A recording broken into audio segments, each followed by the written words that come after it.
اعوذ باللہ من الشیطان الرجیم بسم اللہ الرحمن الرحیم۔ کرونا وائرس نے پاکستان سمیت 200 سے زائد ممالک کو اپنی لپیٹ میں لیا ہے، مگر آج ہم بات کریں گے کرونا کے جو شرعی مسائل ہیں۔ اس وقت ہمارے ساتھ موجود ہیں ڈویژنل امیر جماعت اہل سنت پاکستان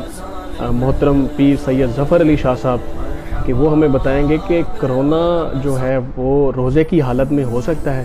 السلام علیکم حضور محترم، آپ خیریت سے؟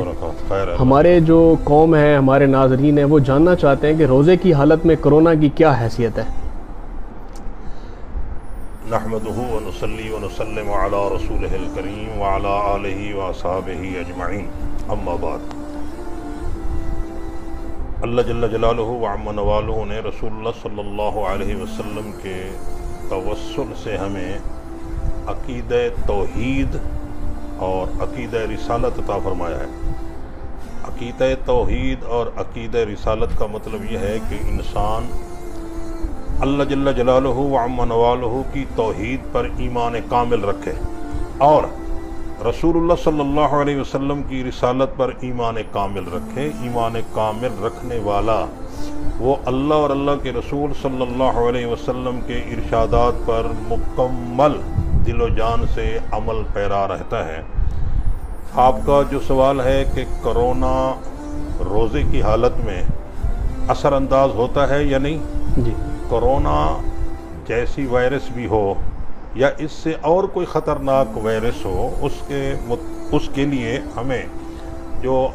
عقیدہ توحید و رسالت سے رہنمائی ملتی ہے وہ یہ ہے کہ ایک مسلمان اللہ جل جلالہ وعم نوالہ کو ہی حقیقی خالق، مالک اور مؤثر سمجھتا ہے۔ اللہ جل جلالہ وعم نوالہ جو بیماریاں اتارتا ہے اس کے ساتھ اس کی دوا بھی اتارتا ہے، ایک بات۔ دوسری بات یہ ہے کہ جو عقیدہ توحید کا تقاضا ہے وہ یہ ہے کہ ایک کی بیماری دوسرے کی طرف متعدی نہیں ہوتی۔ حضور علیہ السلام نے واضح طور پر ارشاد فرمایا لا عدویٰ، ایک کی بیماری دوسرے کی طرف نہیں جاتی۔ ایک آدمی نے آپ صلی اللہ علیہ وسلم کی خدمت میں عرض کی، یا رسول اللہ میں نے اپنا اونٹ ایک خارشی اونٹ کے ساتھ باندھا تو میرے اونٹ کو خارش لگ گئی، تو آپ صلی اللہ علیہ وسلم نے اس کے جواب میں ارشاد فرمایا وَمَنْ أَجْرَبَ الْأَوَّلَ، پہلے کو کس نے خارش لگائی؟ تو اس سے واضح ہوتا ہے کہ یہ سمجھانا مقصود ہے کہ ایک کی بیماری دوسرے کی طرف محض بیماری منتقل ہو جائے، یہ نہیں ہے۔ اللہ کے حکم کے بغیر کسی کی بیماری دوسرے کو نہیں لگ سکتی۔ ایک حدیث شریف یوں بھی ہے کہ نبی کریم علیہ السلام کی بارگاہ عالیہ میں ایک جزام کی بیماری کا مریض آیا تو آپ علیہ السلام نے اس کو اپنے ساتھ بٹھا کے کھانا کھلایا، ایک ہی ہاتھ پکڑ کے اپنے کھانے میں ڈالا اور اسے کھانا کھلایا۔ تو اس سے یہ بتانا مقصود تھا کہ لا عدویٰ، ایک کی بیماری تجاوز کر کے دوسرے کی طرف نہیں جاتی۔ روزہ، نماز، صفائی ستھرائی، تزکیہ قلب کی علامات ہیں،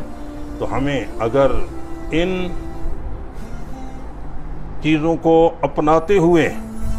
عقیدہ مضبوط رکھتے ہوئے یہی تصور اور یہی عقیدہ نظریہ رکھنا چاہیے کہ کسی کی بیماری کسی کو نہیں لگتی، تو روزے کی حالت میں خصوصی طور پر، نماز کی حالت میں خصوصی طور پر، کرونا وائرس ہو یا اس سے بھی زیادہ خطرناک کوئی وائرس ہو یا مرض ہو، وہ کسی کو نہیں لگتی۔ اللہ چاہے تو لگ سکتی ہے، اللہ نہ چاہے تو کسی کو نہیں لگ سکتی۔ ہمیں اپنا بحیثیت مسلمان کے عقیدہ توحید کو مضبوط رکھتے ہوئے یہی نظریہ اپنانا چاہیے کہ بیماری اللہ کے حکم سے آتی ہے اور اللہ تعالیٰ ہی اس کا علاج نازل فرماتا ہے۔ اگر وہ نہ چاہے تو تمام طبیب، تمام ڈاکٹر، حاذق حکیم بھی وہ اس میں بالکل لا علاج ہو جاتے ہیں، ان کو پاس بھی علاج نہیں ہوتا، اللہ کے حکم سے ہی علاج لگتا ہے۔ ایک بات تو یہ آپ ذہن نشین کریں۔ دوسری بات یہ ہے کہ اگر احتیاطی طور پر کوئی احتیاط کی باتیں کی جاتی ہیں لیکن عقیدے پر زد نہ آئے، عقیدہ مضبوط رکھ کے احتیاط کرتا ہے تو وہ عالم اسباب میں اسباب کا استعمال کرنا ہے، اس پر ہم بھی انکار نہیں کرتے، لیکن الحمدللہ ہم عقیدہ توحید پر اسی طرح پوری طاقت کے ساتھ چٹان کی طرح مضبوط کھڑے ہیں کہ اللہ کے حکم کے بغیر بیماری کسی کو نہیں لگتی۔ ہمیں ان خطرناک دنوں میں اللہ کی طرف رجوع کرنا چاہیے، توبہ کرنی چاہیے، اپنے خطاؤں کی معافی مانگنی چاہیے، اور اللہ جل جلالہ و عم نوالہ کے حضور گڑ گڑا کر یہ عاجزی کے ساتھ دعا کرنی چاہیے، اللہ تعالیٰ پورے دنیا کو اس خطرناک مرض سے نجات عطا فرمائے، اللہ تعالیٰ عالم اسلام کو اور پوری دنیا کو محفوظ رکھے۔ اچھا سر، ہمارا دوسرا سوال یہ ہے کہ یہ جو دنیا کا جو محور ہے جس کے لیے بنائی گئی وہ آپ سرکار صلی اللہ علیہ وسلم ہے، 1,24,000 پیغمبر کے بعد یہ سلسلہ ختم ہو گیا، اللہ تعالیٰ نے یہ سب کچھ آپ سرکار کے لیے بنایا۔ اس کرونا وبا کے اندر جو ہے روضہ رسول صلی اللہ علیہ وسلم بند کر دیا گیا، اللہ کا گھر کے طواف جو ہیں وہ بند کر دیے گئے، ڈر گئے، ایمان کمزور ہے۔ امام کعبہ فرما رہے ہیں کہ جن کو کرونا ہے ان کو جو ہے آب زمزم پلایا جائے، لیکن نہ امام کعبہ کی باتوں پر کان دھرے جا رہے ہیں، اور روضہ رسول سمیت اللہ تعالیٰ کا جو گھر ہے وہ بھی بند کر دیا گیا۔ اس بارے میں آپ کیا کہیں گے؟ اس بارے میں جو میری رائے ہے وہ یہ ہے کہ WHO جو ورلڈ ہیلتھ کا ادارہ ہے، وہاں جو لوگ پالیسیاں بنا کر پوری دنیا کو دے رہے ہیں اور ساری دنیا کے حکمران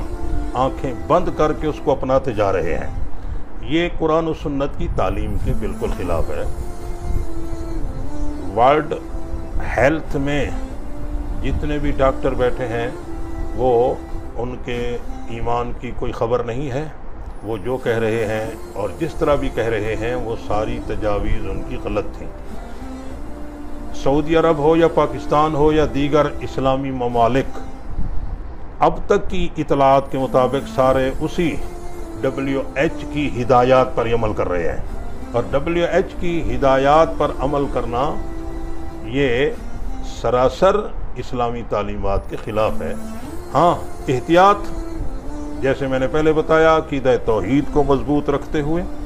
آپ اس کو اپنائیں احتیاط تو وہ اور بات ہے، لیکن بالکل آنکھیں بند کر کے ان کے پیچھے چل پڑنا اور جیسے وہ کہتے جائیں اسی طرح کرتے جانا، یہ ہمیں قرآن و سنت نے جو تعلیم دی ہے اس کے خلاف ہے۔ یہود و نصارہ تو چاہتے ہی یہ ہیں کہ مساجد کو اجاڑ دیا جائے اور اسلامی مراکز جو ہیں ان کی رونقیں ختم ہو جائیں، اس واسطے وہ ٹارگٹ بھی زیادہ مساجد کو اور عبادت گاہوں کو کر رہے ہیں، جو اسلام کی روح کے خلاف ہے۔ اس لیے خانہ کعبہ شریف خود شفا کا مرکز ہے، وہاں تو دنیا کو شفا حاصل ہوتی ہے، اور روضہ رسول صلی اللہ علیہ وسلم وہ جگہ ہے جہاں آپ صلی اللہ علیہ وسلم کا فرمان ہے، غبار المدینۃ شفاء، مدینہ کا غبار بھی شفا ہے ہر بیماری کے لیے۔ تو اس لیے یہ اقدام بھی ان کا ہمارے لیے حجت نہیں ہے۔ جہاں تک آپ نے زمزم شریف کی بات کی ہے، بالکل زمزم تو ہر بیماری کے لیے علاج ہے۔ آپ صلی اللہ علیہ وسلم کا فرمان ہے، ماء زمزم لما شرب لہ، جس مقصد کی خاطر بھی زمزم کا پانی پیا جائے وہ شفا حاصل ہو جاتی ہے۔ اس لیے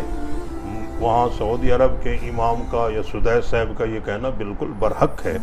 کہ کرونا کے مریض یا اور خطرناک مریض بھی زمزم شریف پیتے رہیں، بیماریاں ختم ہو جاتی ہیں۔